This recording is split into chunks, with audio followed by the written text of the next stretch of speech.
Hello students, हम शुरू करने जा रहे हैं diversity in living world. Diversity क्या है?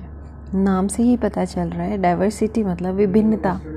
जितने भी लिविंग ऑर्गेनिज्म हैं ना, उनमें जितनी भी विभिन्नताएं हैं, जितने भी डाइवर्सिटी हैं, उसकी स्टडी किस तरह से होती है हम ये देखेंगे।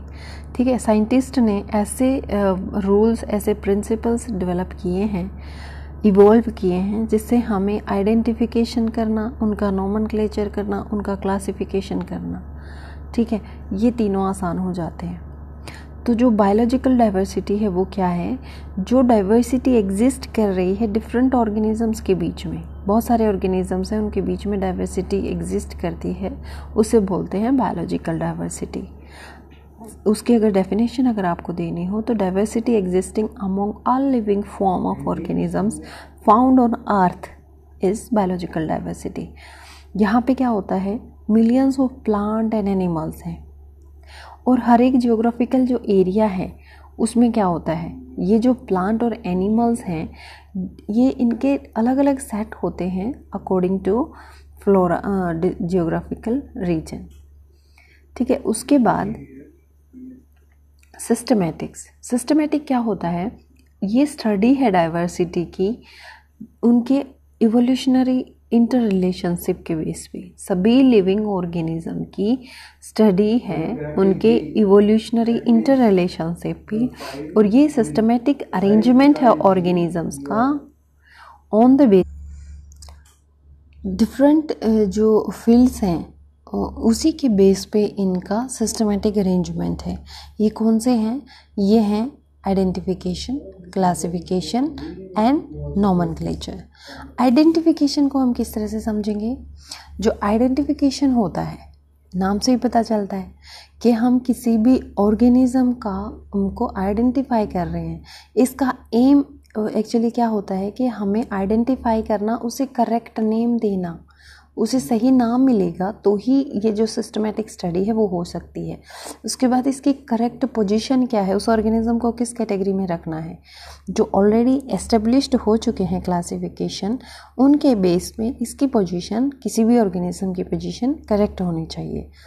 तो ये किसकी हेल्प से होता है? कीज़ की मदद से होता है। कीज़ क्या है यहाँ पे? कीज़ लिस्ट है कैरेक्टर्स की। ठीक है, जो किसी भी ऑर्गेनिजम्स में पाए जाते हैं उनके कैरेक्टर्स की, अल्टरनेटिंग कैरेक्टर्स की लिस्ट होती है, उसे की बोलते हैं। उसके बाद आता है क्लासिफिकेशन। जब हमने किसी भी ऑर्गेनिजम्स को आइडेंटिफाई कर लिया, फिर उसकी क्लासिफिकेशन ज़रूरी है। क्लासिफिकेशन में क्या होता है? साइंटिफिक ग्रुपिंग होती है उस ऑर्गेनिज्म की।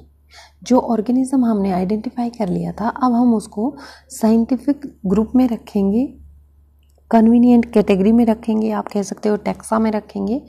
उसको किसी भी टैक्सा में रखना ही क्लासिफिकेशन है।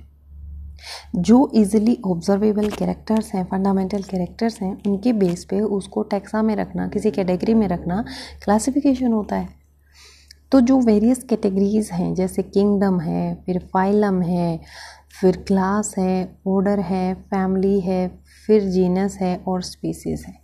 जीनस और स्पीसीज़ तो आपको याद हो जाएगा आसानी से। यहाँ पे किसी का नाम देख लो, KP कुछ भी हो सकता है, C coffee, KP coffee, GS, ठीक है, COF क्लास, ऑर्डर, फैमिली, इस तरह से होता है। आपने कंफ्यूज नहीं करना है। क्लास बड़ी, फिर ऑर्डर में होनी चाहिए, और ये ऑर्डर फैमिली वाले बच्चे बनाते हैं, मतलब जो घरों से आते हैं वो ऑर्डर बनाते हैं क्लास में। ठीक है, तो ये ट्रिक कुछ भी हो सकती है, आप अपने अकॉर्डिंग कर सकते हो इसको। जब हमने उसे क्लासीफाई कर दिया, अब बारी आती है उसके नोमेनक्लेचर की। हमें उसे प्रॉपर नेम देना है, डिस्टिंक्ट नेम देना है, ताकि वो इजीली रिकॉग्नाइज हो सके, वो डिफ्रेंशिएट हो सके अदर ऑर्गेनिज्म से।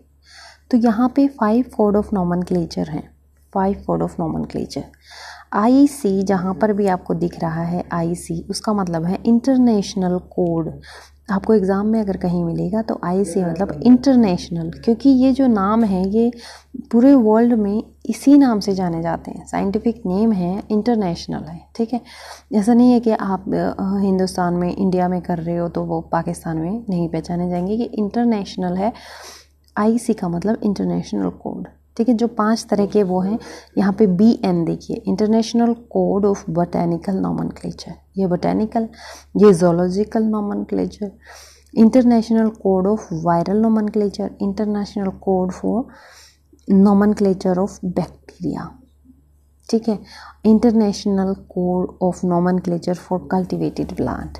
अब आपको यहाँ पे कंफ्यूजन हो सकता है, देखिए यहाँ पे इंटरनेशनल कोड फॉर NB और यहाँ पर BN, ठीक है। तो बोटेनिकल नॉमेनक्लेचर ये है फर्स्ट और ये है नॉमेनक्लेचर फॉर बैक्टीरिया, इन दोनों में कंफ्यूज नहीं होना, ये दोनों ये देख लेना। उसके बाद आता है टाइप्स ऑफ स्पेसिमेंस, कितने तरह के स्पेसिमेंस होते हैं। फर्स्ट है holotype, syntype, lectotype, paratype, नियोटाइप and isotype. यहाँ पे टाइप ऑफ स्पेसिमेंस हैं। टाइप क्या होता है, पर्टिकुलर स्पेसिमेन होता है या फिर ग्रुप होता है स्पेसिमेंस का, जिसमें ऑर्गेनिज्म का साइंटिफिक नेम है वो फॉर्मली अटैच्ड होता है। हम इस तरह से कह सकते हैं जो टाइप है वो एक एग्जाम्पल है जो कि सेंट्रलाइज करता है, डिफाइन करता है फीचर्स को, किसी पर्टिकुलर टैक्सॉन के फीचर को डिफाइन करता है, ठीक है। और इसमें सबसे पहले जो है वो है होलोटाइप। होलोटाइप में क्या होता है, ये एक तरह से प्रोटोटाइप स्पेसिमेन है from which the description of new species is established, जिससे कि एक नई स्पीशीज़ का डिस्क्रिप्शन एस्टेब्लिश होता है। उसके बाद है सिनटाइप। सिनटाइप में क्या होता है, एनी ऑफ 2 और मोर स्पेसिमेंस, ठीक है, जो किसी एक ऑथर ने साइट किए हों, जब यहाँ पे होलोटाइप नहीं होते। किसी एक ऑथर के द्वारा एक या एक से ज़्यादा स्पेसिमेन एक ऑथर के द्वारा साइटेड होते हैं, जब यहाँ पे होलोटाइप नहीं होता, वो सिनटाइप कहलाता है। लैक्टोटाइप में क्या होता है, स्पेसिमेन सेलेक्ट करते हैं ओरिजिनल मटेरियल से लैक्टोटाइप में, ठीक है। जब यहाँ पे कोई होलोटाइप अवेलेबल नहीं होता इसके लिए, तो ओरिजिनल जो स्पीसीज़ होती है, ओरिजिनल जो मटेरियल होता है, उससे स्पेसिमेन को सिलेक्ट करते हैं। पैराटाइप क्या होता है, पैराटाइप को कोटाइप भी बोलते हैं। ये इंडिकेट करता है स्पेसिमेंस को, डिस्क्राइब करता है अपने होलोटाइप के साथ, ठीक है। पैरेलल समझ लो आप, एक साथ किसी दो को ये डिस्क्राइब करता है।